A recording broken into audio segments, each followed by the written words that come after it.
አበቁ ማለት ነው። አምላካችን እግዚአብሔር ስሙ የተመሰገነ ይሁን።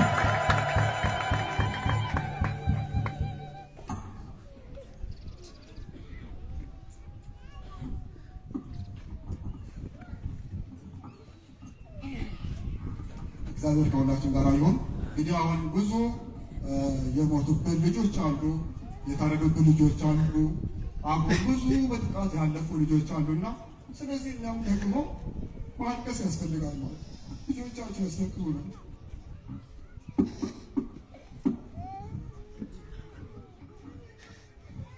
እግዚአብሔር ከሁላችን ጋር ይሁን። ቸሩ አምላካችን እግዚአብሔር ሁላችንን ይባርከን። በርቱ ለማለት ነው። የእግዚአብሔር ሁላችንን ይጠብቀን። ከዚህ ጋር በእውነት የማረሳ የምስካየ ኅዙናን ማለት ነው መነኮሳት አባቶቻችን እኛም ብለው ከ15 ከ20 በላይ የሆኑ አባቶች በገዳም ውስጥ ያሳደጉን ያስተማሩን ይገርማቸዋል። የምስካየ ኅዙናን አባቶችን ማለት ነው። ወደ ገጠሪቱ ስመጣ እነ መምህር አባ ገብረ እኔም ከተዋህዶ እናንተም ከተዋህዶ እኔም ከተዋህዶ ቤተክርስቲያን እናንተም ከተዋህዶ ቤተክርስቲያን በተዋህዶ መሞት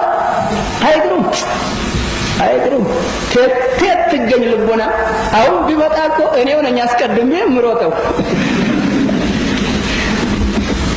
አይግሩም የውሸት ዘመን ነው መቼም ምንም አይደለም።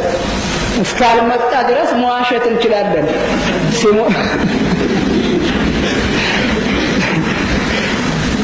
ሲመጣ ግን ሁሉም ወገኑን ይለያል።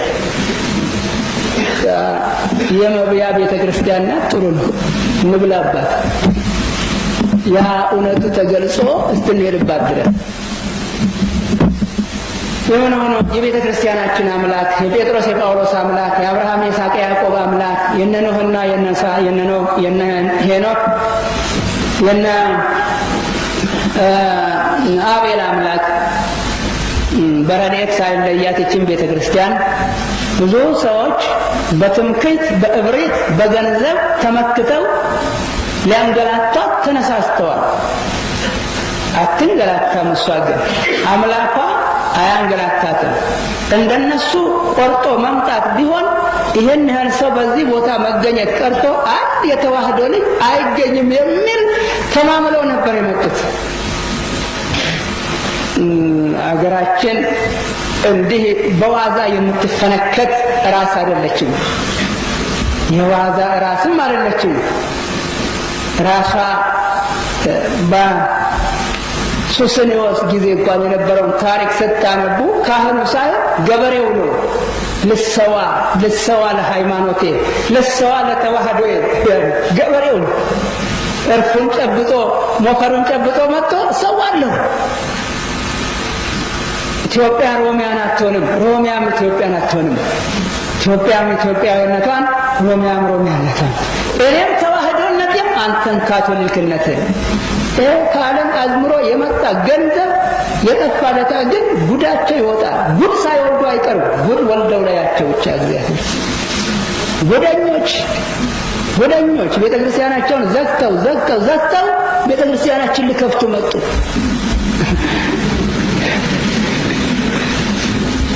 ለኪራይ ሰጠው መጡ። የኪራዩን ዋጋ እየያዙ ተሸክመው መጡ።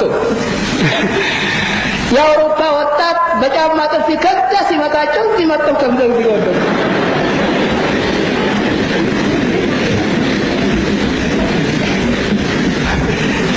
ጉደኞች ሄደን ባናየው እንኳን እንደው ምን ባል ነበር ሄደን አይተነዋል መሰረቱንና አይደንቀንም።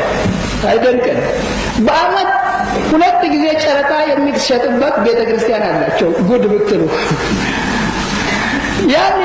ያን ወጣት መሰብሰብ አቅቷቸው ያ ወጣት ጥሏቸው ሄዶ ያ ሁሉ አረጋዊ ያ ሁሉ ህዝብ ጥሏቸው ሄዶ አሁን ኢትዮጵያ ላይ መጥተው እንግዲህ ልጁ ያረባ እንግዲህ ልጁ ሊረባ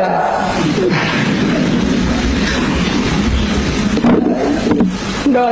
አስቂኝ ነው። የሆነ ሆኖ ብዙ ሰው አቁስለዋል። ባልና ሚስት አለያይተዋል። 50 ዓመት 40 ዓመት 30 ዓመት አብሮ መኖር ቀላል አይደለም። እናትና ልጅን ለያይተዋል። ወትሮም ሰይጣን ይሄ ነው ልማዱ። ከነሱ የሚጠበቀውን ቢያደርጉ ደግሞ አንደነቅም። ማሳሳት ማለያየት፣ ማከፋፈል፣ ሰው እንዳይጠቀም ማድረግ የሰይጣን መሳሪያነት ነውና በተሰጣቸው መመሪያ መሰረት ይህን አደረጉ ብለን አንደነቅም። የሚጠበቅባቸውን ስላደረጉ የሚፈለግባቸውን ሰይጣን የጠበቀባቸውን የፈለገባቸውን ስላደረጉ እኛ አንደነቅም።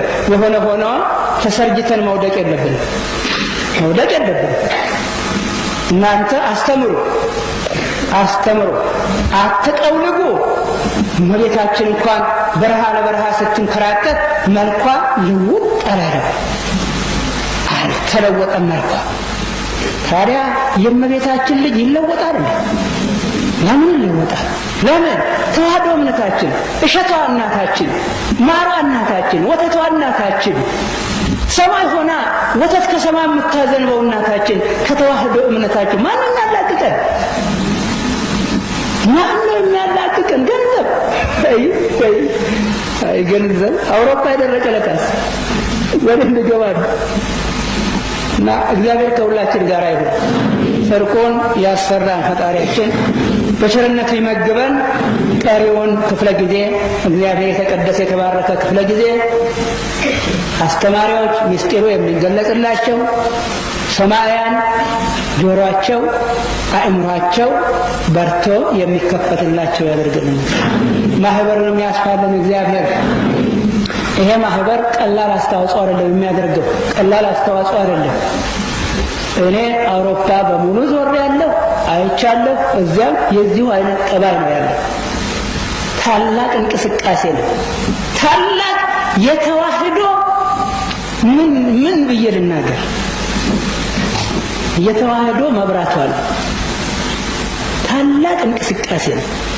ይሄ እንቅስቃሴ በተለይ ባለንበት አካባቢ መዘዋወርና ማሳፈር የሚችል ስለሆነ አሁንም ማሳፈር መዘዋወር አለበት።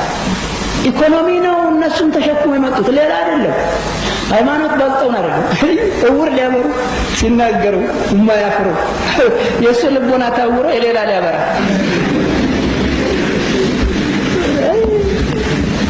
እንደው መቼም ምን እናውራ ነው። እግዚአብሔር ዋጋቸውን ይክፈላቸው። የተዋህዶ አምላክ ግን አይለየን።